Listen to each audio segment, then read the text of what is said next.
राघव ने एक आराम कुर्सी निकाली, साथ ही धूप से बचने के लिए एक छतरी भी।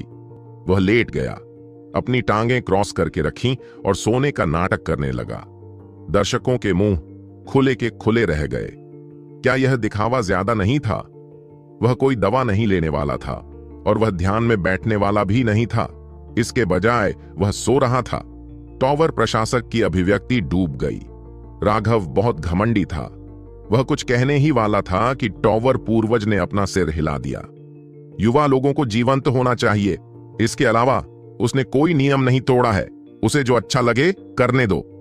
जब सूरज एक बार फिर उग आया तो राघव ने अपनी आंखें खोलीं। वह खड़ा हुआ और खींचा। शुरू में वह सिर्फ अभिनय कर रहा था, लेकिन नतीजन वह सचमुच सो गया था। उसके मुंह से थोड़ी लार भी टपक रही थी। टॉवर पूर्वज को हंसते हुए देखकर राघव की चमड़ी चाहे कितनी भी मोटी क्यों न हो, वह शर्मिंदा होने से खुद को नहीं रोक सका। उसने जल्दी से माफी मांगने के लिए उसकी ओर झुक गया। कुर्सी और छत्र हटाकर राघव ने देखा कि वहां केवल 18 लोग बचे थे। जब वह सो रहा था तब कई लोग बह गए थे। ऐसा इसलिए हुआ क्योंकि उन्होंने अपनी सामग्री को जिस क्रम में परिष्कृत किया था वह बहुत ही कठिन था। उन्होंने 3 सबसे कठिन सामग्रियों को आखिर में रखा था। उनमें से अधिकांश संभवतः वहां असफल हो गए थे। इसके अलावा कोई रास्ता नहीं था। उन्होंने स्वाभाविक रूप से सबसे कठिन सामग्री को आखिर में छोड़ दिया, क्योंकि तब आप अपनी मानसिक शोधन अवस्था में अधिक गहराई से होंगे। इससे इसे सफलतापूर्वक परिष्कृत करने की संभावना बढ़ जाएगी। यदि सभी ने उन 3 अवयवों से शुरुआत की होती तो शायद केवल 6 घंटों में उनमें से अधिकांश पहले ही असफल हो गए होते। इस समय राघव ने देखा कि हर कोई गंभीरता से अपने औषधीय पाउडर को गोली भट्टियों में डाल रहा था। वे सभी समझ गए थे कि सफल होने का यही उनका एकमात्र मौका था। अंतिम घटक का शोधन समाप्त करने के बाद वे सभी शोधन के अंतिम भाग के लिए आराम कर रहे थे। राघव ने यह भी देखा कि सांझी बहुत पहले से ही उसका इंतजार कर रहा था। ऐसा लग रहा था कि वह वास्तव में अंत तक उसके साथ प्रतिस्पर्धा करना चाहता था। वह अंदर ही अंदर हंसने से खुद को नहीं रोक पाया। क्या सांझी कीमियागिरी के मामले में उससे प्रतिस्पर्धा करना चाहता था? अब राघव को सच में अपने जूते उतारने और अपने पैरों से निखारने की इच्छा हुई, लेकिन यह थोड़ा ज्यादा होगा। यह कीमिया का अपमान भी था और टॉवर पूर्वज सीधे उसे बाहर निकाल सकता था। राघव की लौ एक बार फिर से अस्तित्व में आ गई। उसने भट्टी को गर्म करना शुरू कर दिया। जैसी कि उम्मीद थी, सांझी ने राघव को काम शुरू करते देखा तो तुरंत काम पर लग गया। अगर वह प्रतिस्पर्धा करना चाहता था तो वह दूर से प्रतिस्पर्धा कर सकता था। राघव उसके साथ परेशान होने के लिए बहुत आलसी था। उसने अपना ध्यान अपनी लौ पर केंद्रित किया। आखिरकार यह उसकी पृथ्वी की लौ नहीं थी और वह इसका आदी नहीं था। उसे सावधान रहना था। अगर वह लापरवाही के कारण असफल हो गया तो उसका यह कार्य उसके एक बेवकूफ की तरह व्यवहार करने के साथ समाप्त होगा। वह निश्चित रूप से ऐसा कुछ नहीं करना चाहता था। यह राघव का पहली बार था जब वह ओवरफ्लोइंग सी एक्सपैंडिंग पिल को परिष्कृत कर रहा था। हालांकि पिल गॉड की यादों में यह पिल थी, लेकिन उसके पहले शोधन में सावधानी बरतना सबसे अच्छा था। इसके अलावा प्रथम स्थान प्राप्त करना सिर्फ उसके लिए नहीं था, यह अपना वादा पूरा करना था। आर्यवीर और प्रतीक का कर्ज चुकाना था। प्रथम स्थान प्राप्त करना बेहद महत्वपूर्ण था। अगर वह ऐसा करता तो हुओ परिवार की प्रतिष्ठा में भारी गिरावट आती, जबकि फेंक और छाई परिवारों की प्रतिष्ठा बढ़ जाती।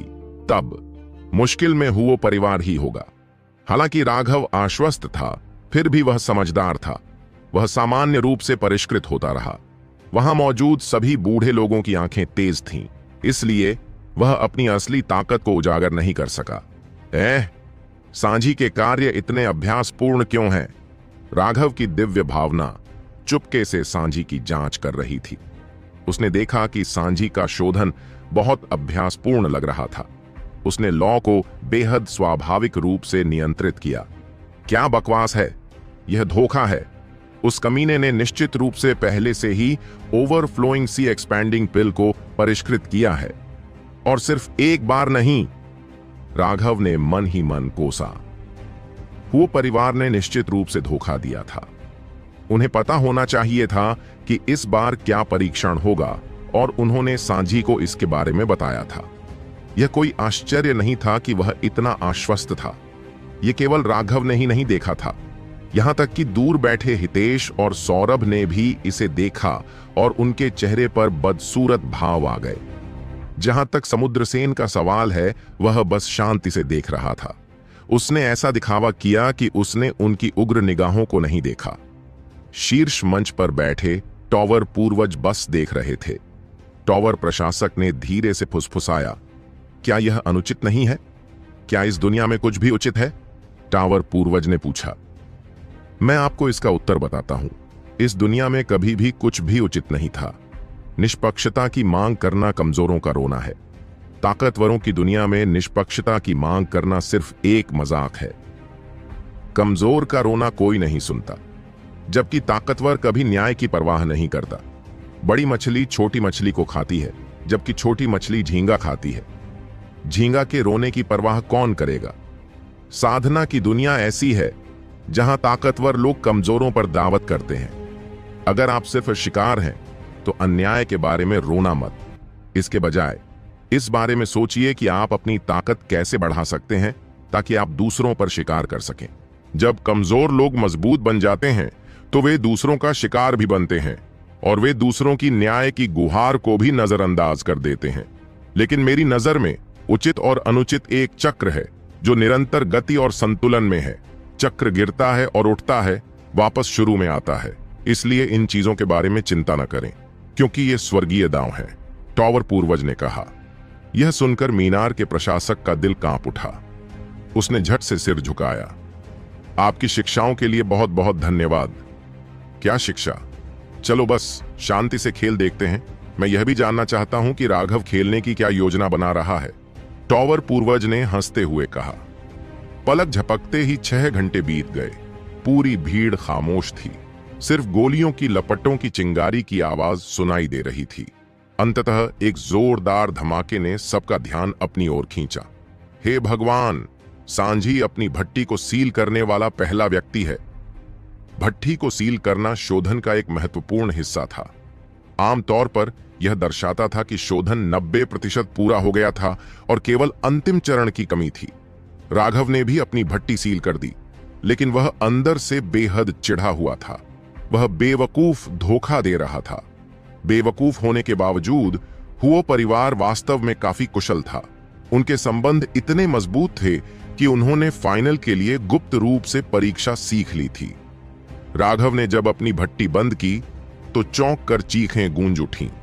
वे दोनों लगभग एक ही गति से शोधन कर रहे थे। सांझी ने अपनी पृथ्वी ड्रैगन गोल्डन ब्लेज को पूरी ताकत से प्रसारित किया। सुनहरी लपटों ने उसकी गोली भट्टी को घेर लिया, जिससे अंतरिक्ष में हलचल मच गई। यह वास्तव में जानवर की लॉ रैंकिंग में पहले स्थान पर रहने के योग्य था। ओवरफ्लोइंग सी एक्सपेंडिंग पिल के अंतिम चरण के लिए अत्यंत शक्तिशाली लॉ की आवश्यकता थी। लॉ जितनी मजबूत होगी, अंतिम गुणवत्ता उतनी ही अधिक होगी। यह हिस्सा अत्यंत महत्वपूर्ण था। राघव ने भी अपनी मर्ज की लॉ को चरम पर पहुंचा दिया। उसकी गोली भट्टी पर बहुरंगी लपटें नाचने लगीं। उसी समय एक शक्तिशाली दबाव नीचे उतरा। हे भगवान, राघव पागल हो गया है। वह पहले से ही अपनी आध्यात्मिक शक्ति को अपनी ज्वाला में डाल रहा है। समुद्र के विस्तार की गोली को परिष्कृत करना एक कठिन संघर्ष था। यह एक व्यक्ति की आध्यात्मिक शक्ति के लिए बेहद थका देने वाला था। अधिकांश लोग अंत तक अपनी आध्यात्मिक शक्ति को बचाए रखते हैं। वह क्षण एक व्यक्ति की आत्मा की ऊर्जा के लिए सबसे अधिक कष्टकारी था। क्या उसे अपनी ज्वाला को शुरू से ही अतिरिक्त आध्यात्मिक शक्ति देने का डर नहीं था कि बीच में ही उसकी आत्मिक ऊर्जा खत्म हो जाएगी? भले ही उसकी आध्यात्मिक शक्ति बहुत शक्तिशाली थी, लेकिन वह संभवतः उस स्तर तक नहीं पहुंच सकती थी, है ना? राघव के पास कोई और विकल्प नहीं है। उसकी मर्ज की गई लॉ वास्तव में अर्थ ड्रैगन गोल्डन ब्लेज से कमजोर है और लॉ की शक्ति ओवरफ्लोइंग सी एक्सपेंडिंग पिल के लिए बेहद जरूरी है। अगर राघव सांझी को हराना चाहता है तो उसे पूरी ताकत लगानी होगी, लेकिन उसकी यह हरकत अभी भी पूरी तरह से पागलपन भरी है। एक बेहद अनुभवी वरिष्ठ कीमियागर ने आह भरी। एक साधारण पिल सम्राट उस गति से 1 घंटा भी सहन नहीं कर सकता था जिस गति से शर्मा सांड अपनी आध्यात्मिक शक्ति का उपयोग कर रहा था। लेकिन शोधन के इस अंतिम भाग में कम से कम 12 घंटे लगेंगे। क्या उसने वास्तव में सोचा था कि वह 12 घंटे तक इस थकावट को झेल सकता है? इसके अलावा अंतिम क्षण में गोलियों के अंदर औषधीय ऊर्जा को सील करने के लिए लौ के तापमान को लगातार बदलना पड़ता था। यह वास्तव में थका देने वाला हिस्सा था। राघव के बारे में लोगों की समझ के अनुसार हालांकि उसे दिखावा करना पसंद था, लेकिन उसकी असली ताकत प्रशंसा करने लायक थी। तर्क के अनुसार वह मूर्ख बनने की हद तक दिखावा नहीं करेगा, लेकिन उसकी वर्तमान हरकत पूरी तरह से समझ से परे थी। इस समय अन्य लोगों ने भी अपनी भट्टियां सील कर लीं। हालांकि उनमें से 2 को निराश होकर वहां से जाना पड़ा। घबराहट के कारण वे अपनी भट्टियां सील करने की प्रक्रिया में असफल हो गए थे। समय बीतता गया। दर्शक भी बहुत तनाव में थे। 100 साल की पिल सम्राट प्रतियोगिता का विजेता जल्द ही तय होने वाला था। 1 घंटा, 2 घंटे, 3 घंटे। एक कीमियागर अचानक मंच से गिर पड़ा। उसकी सारी आत्मिक ऊर्जा समाप्त हो गई थी और वह बेहोश हो गया था। थम। एक और कीमियागर बेहोश हो गया। वे सभी दृढ़ निश्चयी लोग थे। उन्होंने तब तक सब कुछ सहन किया जब तक कि उनकी ताकत पूरी तरह खत्म नहीं हो गई और वे बेहोश नहीं हो गए। लोग आहें भरने से खुद को नहीं रोक पाए। ये कीमियागर सभी अद्भुत गोली सम्राट थे, लेकिन यहां अंत तक दृढ़ता से डटे रहने के बावजूद भी उन्हें समाप्त कर दिया गया। आसमान एक बार फिर काला हो गया और फिर धीरे धीरे उजला हो गया। समय पूरा होने में अभी भी 2 घंटे बाकी थे। टकराना। अचानक किसी ने अपना शोधन समाप्त कर लिया और अपनी भट्ठी खोल दी। सभी ने जल्दी से देखा, लेकिन फिर वे आहें भरने से खुद को रोक नहीं पाए। भट्ठी के अंदर कोई गोली नहीं थी, वहां केवल तलछट का ढेर था। जाहिर है अंत में उस व्यक्ति के पास पर्याप्त आत्मिक ऊर्जा नहीं थी और वह गोली को संघनित करने में असमर्थ था। धमाका। एक और भट्टी खुल गई। यह भट्टी आर्यवीर की थी। नतीजतन चौंक कर चीखें गूंज उठीं। गोलियों के ढेर के भीतर वास्तव में एक औषधीय गोली थी। हालांकि गोली का कोई प्रभामंडल नहीं था और औषधीय सुगंध बेहद हल्की थी, फिर भी इसे कम ग्रेड की गोली के रूप में गिना जा सकता था। यह वास्तव में बुरा नहीं था। कम से कम उसने गोली को गाढ़ा कर दिया था। आर्यवीर के बाद अन्य लोगों ने भी अपनी भट्टियां खोलनी शुरू कर दी। नतीजतन उनमें से कई ने केवल गोली के अवशेष ही बनाए थे, लेकिन कुछ सफल भी हुए। प्रतीक ने वास्तव में एक मध्यम श्रेणी की गोली को परिष्कृत किया था। वह अवर्णनीय रूप से उत्साहित था, लेकिन वह उत्साह जल्दी ही फीका पड़ गया। 3 अन्य लोगों ने भी मध्यम श्रेणी की परिष्कृत गोलियां बनाई थीं। उन्हें गोलियों में औषधीय ऊर्जा को मापने के लिए विशेष उपकरणों का उपयोग करना होगा ताकि यह निर्धारित किया जा सके कि उनमें से कौन सी गोली बेहतर है। हे भगवान, यह एक उच्च श्रेणी की गोली है। विपिन की भट्टी ने चौंक कर चीखें पैदा कर दी।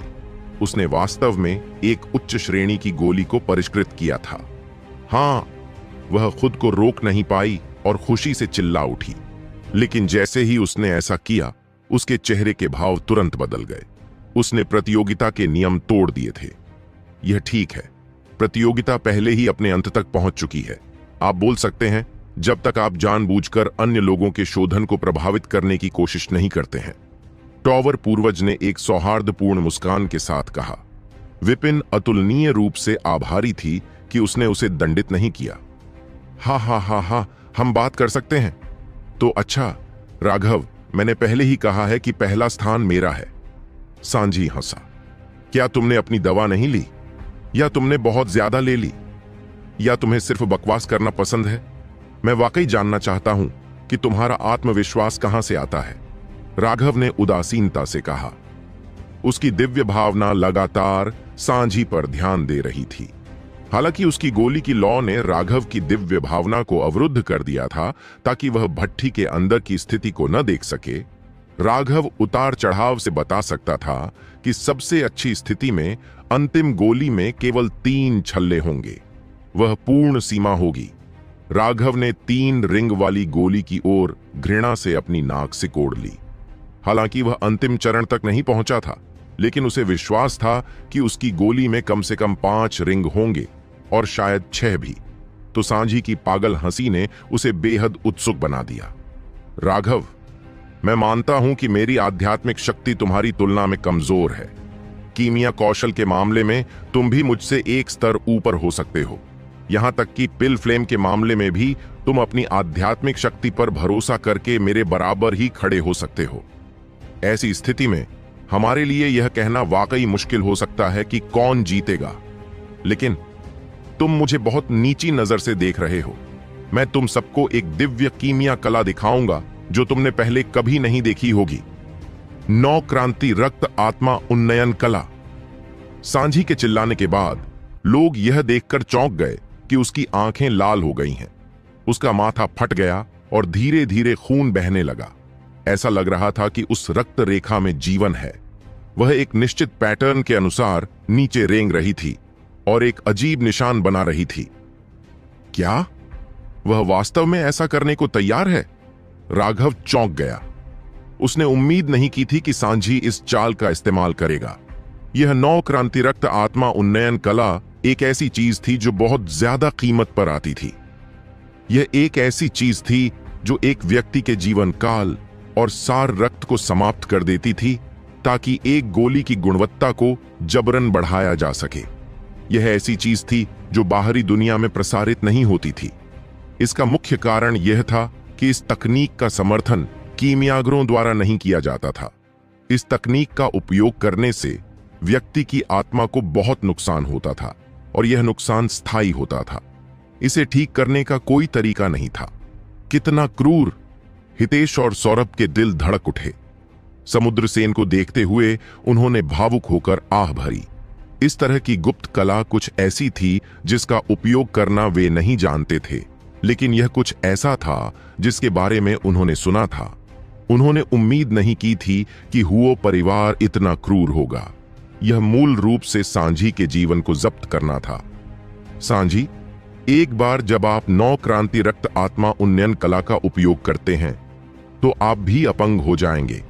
आपकी आध्यात्मिक शक्ति फिर कभी आगे नहीं बढ़ेगी और आप कभी भी समुद्र विस्तार क्षेत्र तक नहीं पहुंच पाएंगे, राघव ने कहा।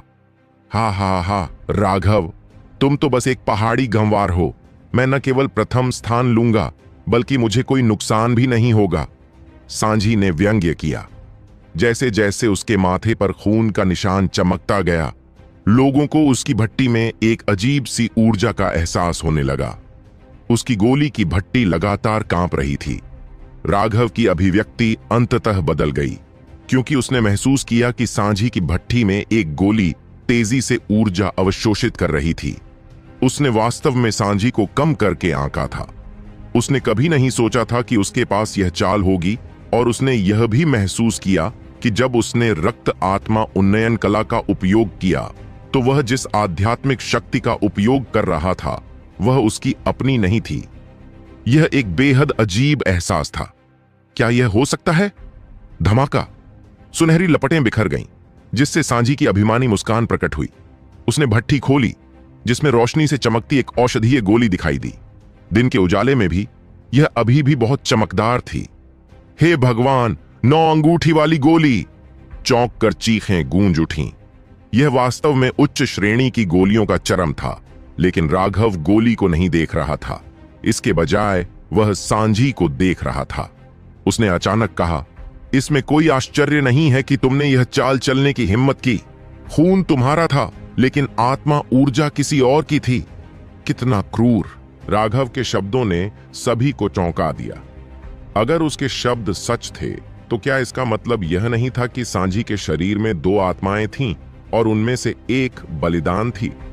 राघव, इससे कोई फर्क नहीं पड़ता कि आप क्या कहते हैं। मैंने कोई नियम नहीं तोड़ा। अब आपको विश्वास करना चाहिए कि पहला स्थान मेरा है ना? हा हा हा हा, सांझी हंसा। प्रतीक और आर्यवीर आहें भरने से खुद को रोक नहीं पाए। उन्हें पहले से ही राघव के जीतने की कोई उम्मीद नहीं थी।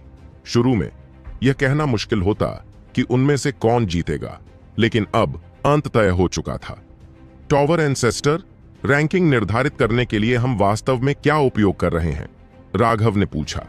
औषधीय गोली का प्रभाव, टॉवर पूर्वज ने उत्तर दिया। राघव अचानक मुस्कुराया। हे, बहुत बहुत धन्यवाद टॉवर पूर्वज। फिर मेरे पास अभी भी एक मौका है। एक मौका? सपने देखते रहो। तुमने गोली को गाढ़ा करना शुरू कर दिया है और इसका असर अनिवार्य रूप से तय है। तुम मुझे हराने के लिए क्या कर सकते हो? सांझी ने व्यंग्य किया। उससे विश्वास नहीं था कि राघव भी उसके जैसा ही कदम उठाएगा। अगर उसे पता भी होता कि इसका इस्तेमाल कैसे करना है, तो भी वह खुद को इस तरह से विकृत करने की हिम्मत नहीं करता। अगर वह ऐसा करता तो भले ही वह पहला स्थान ले लेता, पिल वैली ऐसे किसी व्यक्ति को नहीं लेती जो फिर कभी आगे नहीं बढ़ पाता। अचानक राघव की भट्टी से चटकने की आवाजें आने लगीं। वे आवाजें बहुत हल्की थीं, लेकिन शांत अखाड़े में सभी ने उन्हें स्पष्ट रूप से सुना। क्या उसने वो गोलियां नष्ट कर दी जो बनने ही वाली थीं? हर कोई हैरान था। राघव क्या कर रहा था? क्या उसने पूरी तरह हार मान ली थी और अब वह दूसरा स्थान भी नहीं चाहता था? टावर प्रशासक की पुतलियां सिकुड़ गईं। क्या वह वास्तव में? टावर के पूर्वज ने प्रशंसा में सिर हिलाया। युवा होना वाकई अच्छा है। आप जो चाहें करने की हिम्मत रखते हैं, लेकिन परिणामों के बारे में बहुत ज्यादा चिंता नहीं करते। धमाका। अंतरिक्ष में तीव्र कंपन हुआ और धरती भी कांप उठी। आकाश में दर्जनों मील चौड़ा एक विशाल भंवर बन गया, जिसने पूरे क्षेत्र को ढक लिया। कैसे कैसे यह कैसे संभव है? उस विशाल भंवर को देखकर हर किसी की आंखें लगभग बाहर निकल आईं। यहां कोई इतनी भयानक आत्मा ऊर्जा कैसे धारण कर सकता है? यहां तक कि हमेशा शांत रहने वाले टॉवर पूर्वज भी अंततः द्रवित हो गए। वह विशाल भंवर राघव की आत्मा ऊर्जा से संघनित था। इसका दायरा वाकई बहुत चौंकाने वाला था। एक साधारण गोली सम्राट अधिक से अधिक कुछ मीटर तक फैले उतार चढ़ाव को संघनित करने में सक्षम होगा। यहां तक कि सांझी ने भी। एक बार जब उसने 9 क्रांति रक्त आत्मा उन्नयन कला का उपयोग किया था, केवल 300 मीटर तक ही उतार चढ़ाव हुआ था, लेकिन राघव की आध्यात्मिक शक्ति दर्जनों मील की रेंज को कवर कर रही थी। धमाका। अचानक राघव से आग की लपटों का एक विशाल स्तंभ निकला। लपटों का यह स्तंभ 30 मीटर मोटा था और सीधे बादलों में जा रहा था। भयानक दबाव फैल गया। उसके आसपास के प्रतियोगी गर्मी सहन नहीं कर सके और उन्हें पीछे हटना पड़ा। यह सौभाग्य की बात थी कि उन्होंने अपनी पूरी गोलियां पहले ही जजों के पास भेज दी थीं। यह धोखाधड़ी को रोकने के लिए था, अन्यथा इस अराजक दृश्य में धोखा देना वास्तव में आसान होता। हे भगवान, क्या वह वास्तव में इंसान है? लोगों के मुंह खुले के खुले रह गए। यह दृश्य बहुत ही चौंकाने वाला था। केवल टॉवर पूर्वज ने विशाल ज्वाला स्तंभ पर कोई भाव प्रकट नहीं किया। इसके बजाय उसकी मूल रूप से मैली आंखें चमकने लगीं। ऐसा लग रहा था जैसे वे अंतरिक्ष के पार देख सकते हैं। जैसी कि उम्मीद थी, वह मुस्कुराया और फिर उसकी आंखें अपनी सामान्य अवस्था में लौट आईं। राघव ने इस ज्वाला स्तंभ को केवल अपने असली कार्यों को छिपाने के लिए बुलाया था, क्योंकि सांझी ने 9 क्रांति रक्त आत्मा उन्नयन कला का उपयोग करने के लिए एक आत्मा का बलिदान किया था, इसलिए उसकी गणना गलत हो गई थी। अब अगर वह सांझी को हराना चाहता था तो उसे पृथ्वी की ज्वाला पर भरोसा करना होगा, लेकिन वह पृथ्वी की ज्वाला को उजागर नहीं कर सकता था, इसलिए उसे इसे आग के इस खंभे के भीतर छिपाना पड़ा। राघव ने उन गोलियों को कुचल दिया था जो अभी बनने ही वाली थीं और उन्हें पाउडर में बदल दिया था। फिर उसने पृथ्वी की लौ के साथ एक पागलपन भरा शोधन शुरू किया। समय लगभग खत्म हो गया है। धमाका। स्वर्ग और पृथ्वी कांप उठे। ज्वाला स्तंभ बिखर गया, जिससे राघव प्रकट हुआ। इस समय वह स्पष्ट रूप से थोड़ा थका हुआ था। एक हाथ उसकी गोली भट्टी पर कसकर दबाया गया था। क्या यह विफलता थी? सभी ने देखा कि राघव की भट्टी मकड़ी के जाले जैसी दरारों से ढकी हुई थी।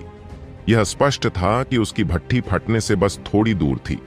शोधन के अंतिम क्षणों के दौरान भट्टी को कसकर बंद करना पड़ता था, अन्यथा अगर अंदर की ऊर्जा लीक हो जाती तो अंदर की गोलियां अनिवार्य रूप से कचरा बन जाती। समय पूरा हो गया है। जब रेत का अंतिम कण गिरा तो समय का प्रभारी व्यक्ति चिल्लाया, हा हा हा राघव, तुमने इतना हंगामा मचाया, लेकिन अंत में क्या यह सिर्फ एक बंदर का शो नहीं था? सांझी हंसा। दरार। राघव की भट्टी अचानक टूटने लगी। टुकड़े टुकड़े होकर वह जमीन पर गिरने लगी। हा हा हा राघव, पहला स्थान है क्या? सांझी की मुस्कुराहट अचानक रुक गई, मानो उसका गला दबाया जा रहा हो। वह सदमे से भर गया। राघव की चकनाचूर गोली भट्टी ने एक खास चीज का खुलासा किया। वह एक ऐसी गोली थी जिसमें कोई छल्ला नहीं था, केवल एक हल्का सा प्रभामंडल था। गोली के ग्रेड के अनुसार इसे केवल एक नियमित उच्च श्रेणी की गोली के रूप में गिना जा सकता है। हालांकि इस गोली ने टॉवर पूर्वज को छोड़कर सभी को चौंका दिया। आर्यवीर और प्रतीक पागल खुशी से भर गए। विशाल विशाल गोली। गोली का आकार बहुत सरल था, लेकिन गोली का आकार एक बच्चे की मुट्ठी के बराबर था। यह एक अत्यंत दुर्लभ विशाल गोली थी। विशालकाय गोलियां ऐसी चीज थीं जिन्हें कीमियागर अपने पूरे जीवन में भी परिष्कृत नहीं कर सकते थे। एक विशालकाय गोली को परिष्कृत करना आत्मा के लिए साधारण गोलियों की तुलना में दर्जनों गुना अधिक थकाऊ था और विफलता की संभावना 100 गुना अधिक थी। यही कारण है कि विशालकाय गोलियों के बारे में बहुत से लोगों ने सुना था, लेकिन अधिकांश लोगों ने उन्हें कभी नहीं देखा था। विशाल गोलियों ने 9 गोलियों के सभी सार को एक में संघनित कर दिया था, लेकिन विशाल गोलियों की ऊर्जा मूल 9 गोलियों के संयुक्त से 10 गुना अधिक होगी। जहां तक राघव के हाथ में मौजूद विशालकाय गोली की बात है, तो वह उच्च श्रेणी तक पहुंच चुकी थी। इसका औषधीय प्रभाव कम से कम 2 9 रिंग गोलियों के बराबर होगा। कमीने, यह असंभव है। राघव, तुमने निश्चित रूप से धोखा दिया है, सांझी ने दहाड़ते हुए कहा। उसके चेहरे पर क्रोध की भावना थी और वह सीधे राघव पर टूट पड़ा। सांझी को दौड़ते हुए आते देख राघव ने तुरंत अपनी आस्तीन चढ़ाई और एक जोरदार थप्पड़ मारा, लेकिन राघव को उम्मीद नहीं थी कि उसका थप्पड़ चूक जाएगा। इससे पहले कि सांझी करीब पहुंच पाता, उसे एक शक्तिशाली बल द्वारा वापस उड़ा दिया गया। अखाड़े के भीतर लड़ना मना है। टॉवर पूर्वज, कृपया मुझे सजा दें। शिष्य बहुत उतावला था। केवल अब सांझी को फिर से पता चला कि यह पिल सम्राट प्रतियोगिता थी। टॉवर पूर्वज पिल घाटी का प्रतिनिधित्व करता था। यह ऐसी जगह नहीं थी जहां उसका हुओ परिवार सब कुछ नियंत्रित कर सकता था। चूंकि यह तुम्हारा पहला अपराध है, इसलिए मैं तुम्हें इस बार बख्श दूंगा। सभी की गोलियां लाओ। टॉवर पूर्वज का अंतिम वाक्य व्यवस्था बनाए रखने के प्रभारी विशेषज्ञों की ओर था। कोई तुरंत आया और सावधानी से राघव की गोली निकाल ली। क्या वे उसे सजा भी नहीं दे रहे हैं? कम से कम उन्हें मुझे उसे 100 बार थप्पड़ मारने देना चाहिए। राघव थोड़ा नाराज था। अभी अभी क्या सांझी ने उस पर दुर्भावनापूर्ण हमला नहीं किया था? यह टॉवर पूर्वज वास्तव में बहुत अच्छा था, लेकिन राघव इसके बारे में कुछ नहीं कर सकता था। वह केवल आर्यवीर और अन्य लोगों के साथ खड़ा हो सकता था। राघव, बढ़िया काम किया। तुमने वाकई हमारा दिल जीत लिया। प्रतीक ने उसे अंगूठा दिखाया। यद्यपि वे अपने परिवारों के भावी नेता थे, लेकिन यह पहली बार था जब उन्होंने अपने सामने एक विशाल गोली को परिष्कृत होते देखा। इसके अलावा कोई रास्ता नहीं था। शायद इस दुनिया में केवल राघव के पास ही एक विशाल गोली को परिष्कृत करने की योग्यता थी। भले ही 100 लोग अपनी आध्यात्मिक शक्ति इकट्ठा कर लें, वे एक विशाल गोली को परिष्कृत नहीं कर पाएंगे। इस समय सभी तैयार गोलियां पुराने कीमिया के बुजुर्गों को दी जा रही थीं। एक कारण यह था कि वे गोली की गुणवत्ता निर्धारित करना चाहते थे, जबकि दूसरा कारण यह देखना था कि किसी ने धोखा तो नहीं दिया है। लेकिन अगर किसी ने यहां धोखा देने की हिम्मत की, तो वे वास्तव में मरने की तलाश में थे। ऐसा करने की हिम्मत करने वाला कोई नहीं था। इन बूढ़े लोगों ने इतनी गोलियां परिष्कृत की थीं जितनी उन्होंने कभी देखी भी नहीं थीं। परिणाम आ गए हैं। अब मैं शीर्ष 5 की घोषणा करूंगा। 5वें स्थान पर योगेंद्र हैं। टॉवर पूर्वज ने कागज का एक टुकड़ा पढ़ते हुए घोषणा की। एक व्यक्ति तुरंत इतना उत्साहित हो गया कि वह खुशी के आंसू रो पड़ा। शीर्ष 5 में आने से उसने पिल वैली में शामिल होने का अधिकार अर्जित किया था। एक औपचारिक पिल वैली शिष्य बन गया। यह कुछ ऐसा था जिसने उसके पूर्वजों को सम्मान दिलाया। वह व्यक्ति हुओ परिवार के शिविर का हिस्सा था। उसे सांझी ने अपने साथ खींच लिया था। इससे आर्यवीर और अन्य लोग थोड़े चिढ़ गए। चौथा स्थान, दिग्विजय। यह हुओ परिवार की तरफ से एक और व्यक्ति था। इससे आर्यवीर और प्रतीक का दिल बैठ गया। वे एक दूसरे को असहाय होकर देखने लगे। अब केवल शीर्ष 3 ही बचे थे। परिणाम स्पष्ट थे। वे निश्चित रूप से सफल नहीं हुए थे। तीसरा स्थान, विपिन। विपिन खुशी के आंसू रोया।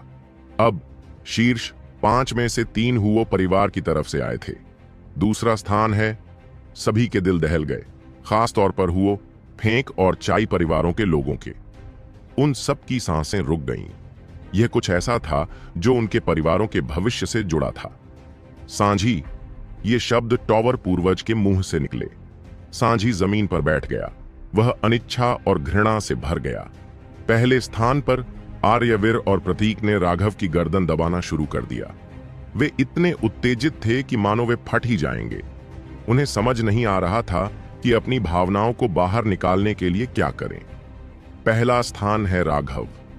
हालांकि इसमें कोई रहस्य नहीं था, लेकिन इन शब्दों को सुनकर फेंक और चाई परिवारों के विशेषज्ञों की चीखें आसमान को हिला देने वाली थीं। अब शीर्ष 5 को छोड़कर सभी लोग जा सकते हैं। टॉवर प्रशासक के आदेश के बाद गोली सम्राट प्रतियोगिता पर पर्दा बंद हो गया। राघव और अन्य लोगों को 7 खजाने के रत्नों वाले टॉवर में लाया गया। टॉवर के पूर्वज ने उनकी ओर देखा। ये रहे इनाम। टावर प्रशासक ने व्यक्तिगत रूप से उनमें से प्रत्येक को एक पिल वैली बैज सौंपा। राघव ने देखा कि उस पर उसका नाम खुदा हुआ था, राघव। बैज उसके हाथ में बहुत भारी लग रहा था और उसमें से एक शक्तिशाली आभा भी निकल रही थी। यह संभवतः कुछ ऐसा था जिसकी नकल नहीं की जा सकती थी। राघव, सांझी और विपिन को भी एक स्थानिक अंगूठी दी गई थी। राघव ने इसे दूर रखने से पहले इसे देखा भी नहीं था। विपिन ने जब अंदर की जांच की तो उसका पूरा शरीर कांप उठा। उसके चेहरे पर अविश्वास के भाव थे। सांझी ने भी अपनी स्थानिक अंगूठी के अंदर देखा और खुशी से भर गया, लेकिन फिर वह अंतहीन क्रोध से भर गया। उसने स्पष्ट रूप से सोचा था कि राघव की अंगूठी में किस तरह के खजाने होने चाहिए। राघव, आप नहीं जानना चाहते कि आपका इनाम क्या है? टॉवर पूर्वज मुस्कुराया। यह छोटा सा जानवर एक छोटे से पहाड़ी गांव से आता है। अगर मैं इसे देखकर इतना हैरान हो जाऊं कि मैं पेशाब कर लूं तो यह शर्म की बात होगी। यह बहुत शर्मनाक होगा। मैं तब तक इंतजार करूंगा जब तक कोई अंदर देखने के लिए न देख रहा हो, राघव ने हंसते हुए कहा। विपिन ने उत्सुकता से राघव को देखा। वह वास्तव में इस आदमी को समझने में असमर्थ थी। वह वास्तव में इतने मजबूत प्रलोभन का विरोध करने में सक्षम था। वह निश्चित रूप से ऐसा करने में असमर्थ थी। हाँ, यह ठीक है। मैं आपके आश्चर्य के भाव का इंतजार कर रहा था, लेकिन ऐसा लगता है कि अब कोई मौका नहीं होगा। अब काम की बात करें तो, चूंकि आप सभी ने पिल वैली शिष्य बैज प्राप्त कर लिया है, आप सभी पिल वैली में शामिल हो सकते हैं। मैं आज बाद में पिल वैली लौटूंगा, इसलिए आपको चुनना होगा कि आप मेरे साथ आना चाहते हैं या प्रतीक्षा करें और अपने दम पर वहां पहुंचने का कोई और तरीका सोचें। टॉवर पूर्वज ने कहा। शिष्य तुरंत जाना चाहता है। विपिन सबसे पहले बोलने वाला था। इससे सांझी की अभिव्यक्ति थोड़ी बदसूरत हो गई। तीसरा स्थान प्राप्त करने के बाद विपिन वास्तव में अपने हुओ परिवार के साथ संबंध तोड़ने की योजना बना रहा था। मैं भी टॉवर पूर्वज के साथ जाना चाहता हूं।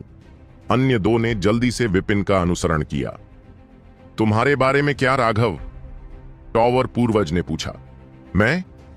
मुझे अभी भी कुछ काम निपटाने हैं। तुम्हें पता है, मैंने अभी अभी ही अपनी पत्नी को छीना है। खांसी, मैंने अभी अभी ही अपनी पत्नी से शादी की है। नवविवाहित होने के नाते मैं 1 या 2 महीने और रुकना चाहता हूं ताकि हम एक दूसरे को बेहतर तरीके से जान सकें। क्या मेरे लिए बाद में चले जाना ठीक रहेगा? राघव ने पूछा। हाँ, आपके पास पिल वैली का बैज है। आप इसे अगले 10 सालों में कभी भी इस्तेमाल कर सकते हैं। लेकिन मैं आपको चेतावनी दे दूं, पिल वैली सेंट्रल प्लेन्स में स्थित है और यह बहुत दूर है। आपको दर्जनों परिवहन संरचनाओं से गुजरना होगा और आपको अराजक समुद्र से भी गुजरना होगा। यह बेहद खतरनाक है। आपके लिए मेरे साथ निकलना ज्यादा सुविधाजनक होगा, टॉवर पूर्वज ने कहा। शिष्य समझता है, लेकिन शिष्य को जाने से पहले अभी भी कुछ काम करने हैं। कृपया मुझे माफ करें। राघव ने माफी मांगी। सच में वह वास्तव में मोहित हो गया था। अगर वह पिल वैली जाता तो क्या वह अपनी मनचाही औषधीय सामग्री नहीं पा सकता था? लेकिन ड्रैगनाब्लड लीजन का क्या? नेहा और सीमा का क्या? वह सिर्फ अपने बारे में नहीं सोच सकता था। ठीक है, तो फिर तुम्हारा क्या हाल है सांझी? टावर पूर्वज ने पूछा। यह देखकर कि राघव तुरंत नहीं जा रहा था, सांझी की आंखें चमक उठीं और उसने जल्दी से कहा, शिष्य को पहले कुछ धर्मनिरपेक्ष मामलों को भी संभालना है, कृपया मुझे माफ कर दें। टॉवर पूर्वज थोड़ा मुस्कुराया, लेकिन उस मुस्कान में एक गहरा अर्थ छिपा था। ठीक है, यह आप पर निर्भर है, आप अब जा सकते हैं। याद रखें, आपको 10 साल के भीतर पिल वैली पहुंचना होगा, अन्यथा आपके बैज अमान्य हो जाएंगे। राघव और सांझी ने 7 खजाना रत्न टॉवर को एक साथ छोड़ दिया। सांझी ने अचानक व्यंग्य किया, राघव जरा रुको, बेवकूफ, तुम्हारा इंतजार करने के लिए किसके पास समय है? राघव बहुत आलसी था और उसे परेशान नहीं कर पाया। उसने देखा कि आर्यवीर, प्रतीक और सौम्या उसका इंतजार कर रहे थे। आखिरी गाली देते हुए वह वहां पहुंचा। हाँ, राघव, प्रथम स्थान पाने के लिए बधाई।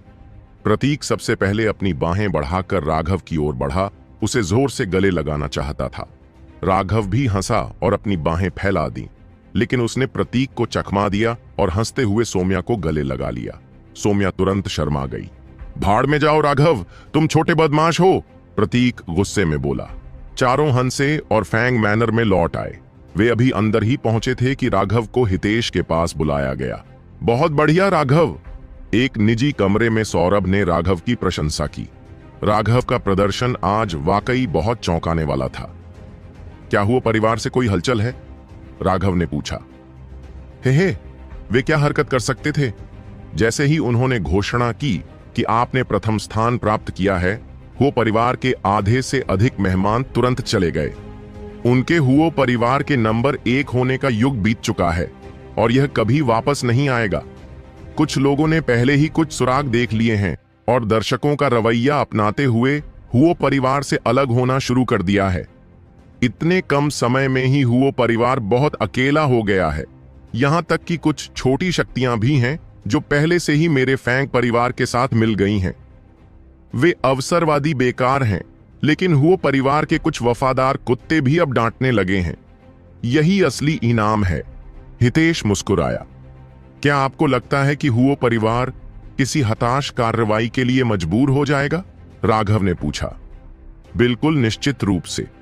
उनका हुओ परिवार उनकी मौत का इंतजार नहीं करेगा, लेकिन अब उनके पास किसी भी चीज के लिए ज्यादा जनशक्ति नहीं होगी। चिंता मत करो, हमारे 2 परिवार कमजोर नहीं हैं, वरना हम हुओ परिवार से कैसे बच सकते थे? बात बस इतनी है कि हम आसानी से अपने नुकीले दांत नहीं दिखाते। सौरभ ने सांत्वना दी। तो फिर मैं निश्चिंत हो गया। मैं आराम करने जा रहा हूं और बाकी 2 जूनियर मास्टर्स के साथ शराब पीने जा रहा हूं। राघव मुस्कुराया। हाँ, जाओ, तुम्हें जश्न मनाना चाहिए। हितेश मुस्कुराया, लेकिन जब राघव चला गया तो उसकी मुस्कान गायब हो गई। क्या हम वास्तव में ऐसा करने जा रहे हैं? सौरभ ने कहा। बेशक, वो परिवार का विनाश अब तय हो चुका है। इसके अलावा हम उन्हें जड़ से उखाड़ फेंकेंगे। मैं बात कर रहा था। हितेश थोड़ा परेशान महसूस कर रहा था। चिंता मत करो, जब तक हम जानकारी को गुप्त रखेंगे कौन जानेगा। जो लोग बड़ी चीजें हासिल करना चाहते हैं वे इतने सतर्क नहीं हो सकते, सौरभ ने कहा। काफी देर तक सोचने के बाद हितेश ने आखिरकार आह भरी। ठीक है, चूंकि आप इसके पक्ष में हैं, इसलिए मैं आपकी बात मानूंगा। अब निर्दयी होने का समय आ गया है। एक निजी कमरे में अपनी पूरी कोशिश करने के बावजूद राघव अभी भी अपने अंदर से निकल रही भयानक ऊर्जा को नियंत्रित करने में असमर्थ था। कमरे की दीवारें अब दरारों से भर गई थीं। जरा सी और ताकत लगने पर पूरा कमरा ढह जाएगा। मैंने जो कुछ भी किया वह भ्रूण अवस्था को संक्षिप्त करना था और मैंने केवल एक साधारण मध्यम श्रेणी के पैलेस ज्ञानोदय की गोली का उपयोग किया, लेकिन इसने पहले ही इतना हंगामा मचा दिया। जैसा कि अपेक्षित था, 9 सितारा हेगेमन बॉडी आर्ट का प्रत्येक सितारा पिछले से अधिक भयानक है। राघव को बहुत झटका लगा। उसने अभी अभी आर्यवीर और प्रतीक के साथ जश्न मनाने के बाद ज्ञानोदय महल की गोलियों की अपनी पहली भट्टी को परिष्कृत किया था, क्योंकि यह उसका पहला शोधन था। उसने वास्तव में एक मध्यम श्रेणी की गोली को परिष्कृत किया था। इस तरह की निम्न श्रेणी की गोली को परिष्कृत करना राघव के लिए अत्यंत दुर्लभ था, लेकिन कभी कभी निम्न श्रेणी की गोलियों के भी अपने फायदे होते हैं। राघव ने ज्ञानोदय महल के सितारे की स्थिति तक पहुंचने का रास्ता खोजने के लिए इसे खाया था। अब उन्होंने पाया कि 9 सितारा हेगेमॉन बॉडी आर्ट के पहले 4 सितारे हाथों और पैरों पर स्थित थे। ज्ञानोदय पैलेस स्टार बाएं हाथ के केंद्र में स्थित था। अभी अभी राघव ने अपनी पूरी कोशिश की थी, लेकिन उसकी थोड़ी सी ऊर्जा बाहर निकल गई थी, जिससे वह कमरा लगभग ढह गया था जिसमें वह था। राघव बहुत खुश था। ज्ञानोदय महल का तारा वाकई भयानक था। अगर भ्रूण रूप के पूरी तरह से संघनित होने से पहले ही उसमें इतनी शक्ति थी, तो पूरी तरह संघनित होने के बाद वह कितना शक्तिशाली होगा। राघव ने जल्दी से औषधीय ऊर्जा को नियंत्रित किया, उसे अपने बाएं हाथ में भेज दिया। उसी समय उसने 9 सितारा हेगमन बॉडी आर्ट को प्रसारित किया। उसने महसूस किया कि उसका हाथ गर्म हो गया है और उसके हाथ में धीरे धीरे एक चक्रवात बन गया। यही अनुभूति है। यह अनुभूति अत्यंत परिचित थी। चूंकि वह इतना बड़ा हंगामा नहीं कर सकता था, इसलिए वह केवल औषधीय ऊर्जा को धीरे धीरे प्रवेश करने दे सकता था। अत्यंत सावधानी बरतने के बावजूद चक्रवात ने पूरे स्थान को हिलाकर रख दिया। छत पर लगी ईंटें गिरने लगीं। गिरी हुई ईंटों से एक नंगी स्टील की दीवार दिखाई दी। यह कमरा न केवल बाकी दुनिया से अलग था, बल्कि यह बेहद मजबूत भी था। ये स्टील की दीवारें लगभग 30 मीटर मोटी थीं। असल में कमरे का क्षेत्रफल केवल 300 वर्ग मीटर था। दूसरे शब्दों में, दीवारें कमरे की चौड़ाई से भी ज्यादा मोटी थीं। यहां तक कि अगर आप यहां चीखें चिल्लाएं भी तो बाहरी दुनिया कुछ नहीं सुन पाएगी, लेकिन तीव्र कंपन जरूर महसूस होगी। इसलिए राघव को अपनी ऊर्जा पर नियंत्रण करना पड़ा। उसके हाथ में चक्रवात धीरे धीरे बढ़ने लगा, क्योंकि उसने औषधीय ऊर्जा को वहां भेजा था। जब गोलियों की पहली भट्टी पूरी तरह जल गई, तो राघव ने पाया कि चक्रवात बहुत कम बढ़ा था। उसने आह भरी। पिछले जीवन भाग्य स्टार के लिए गोलियों की एक भट्टी ने अनिवार्य रूप से चक्रवात को अधिकतम कर दिया था। केवल उस बिंदु पर चक्रवात के दिल में एक छोटा सा बिंदु बन जाएगा। वह बिंदु तारे का केंद्र था। वह तारे के संघनन की वास्तविक शुरुआत थी। अगले चरण में तारे को पूरी तरह से संघनित करना और फिर 9 तारा रूपांतरणों से गुजरना था। तभी वह अपनी पूर्ण अवस्था तक पहुंच सकता था। उसने एक बार फिर गोलियों की भट्टी निकाली। ये गोलियां उसने नहीं, बल्कि शीण ने परिष्कृत की थीं। शीण बेहद होशियार था। जब तक राघव एक बार गोली को परिष्कृत कर लेता, उसे पूरी प्रक्रिया याद रहती और वह उसे परिष्कृत भी कर पाता। उसे ठीक से पता था कि कब आंच बढ़ानी है, आंच कम करनी है, कब आंच कम करनी है और कब आंच पूरी तरह बंद करनी है। हालांकि शीण की गोलियां राघव की व्यक्तिगत रूप से परिष्कृत गोलियों की तरह उच्च गुणवत्ता वाली नहीं थीं। आखिरकार इसमें राघव की आध्यात्मिक शक्ति नहीं थी और इसलिए यह गोली की आध्यात्मिकता को बढ़ाने के लिए गोली में आत्मा ऊर्जा नहीं डाल सकती थी। लेकिन शीण का कौशल बेहद स्थिर था। हर बार वह 9 गोलियों को परिष्कृत करने में कामयाब हो जाता था, जिनमें से प्रत्येक में एक अंगूठी होती थी। वह कभी गलती नहीं करता था। शीण वास्तव में राघव के लिए एक उत्कृष्ट सहायक था। यह केवल अफसोस की बात थी कि शीण के पास अपनी आध्यात्मिक शक्ति नहीं थी, अन्यथा वह उच्च श्रेणी की गोलियों को भी परिष्कृत करने में सक्षम होता। लेकिन इससे राघव का काफी समय बच गया। उसने सीधे 100 से ज्यादा गोलियां उखा लीं। शीण की तेज रिफाइनिंग स्पीड भी राघव की तेज खपत के साथ तालमेल नहीं रख सकी। सचमुच ये सिर्फ इतना ही बढ़ा है? राघव थोड़ा चौंक गया। 100 से ज्यादा गोलियां उसके पेट में चली गई थीं, लेकिन वह चक्रवात अभी भी सिर्फ एक सेम के आकार का था। एकमात्र राहत की बात यह थी कि यह पहले की तुलना में कम से कम कई गुना बड़ा हो गया था। उनके अनुभव के अनुसार चक्रवात तभी संतृप्ति तक पहुंचेगा जब उसका आकार 3 फीट हो जाएगा। तभी वह तारे के केंद्र को जन्म देगा। अरे, ज्ञानोदय महल स्टार की खपत बहुत भयानक है। चक्रवात को संघनित करने के लिए शायद हजारों ज्ञानोदय महल की गोलियों की आवश्यकता होगी।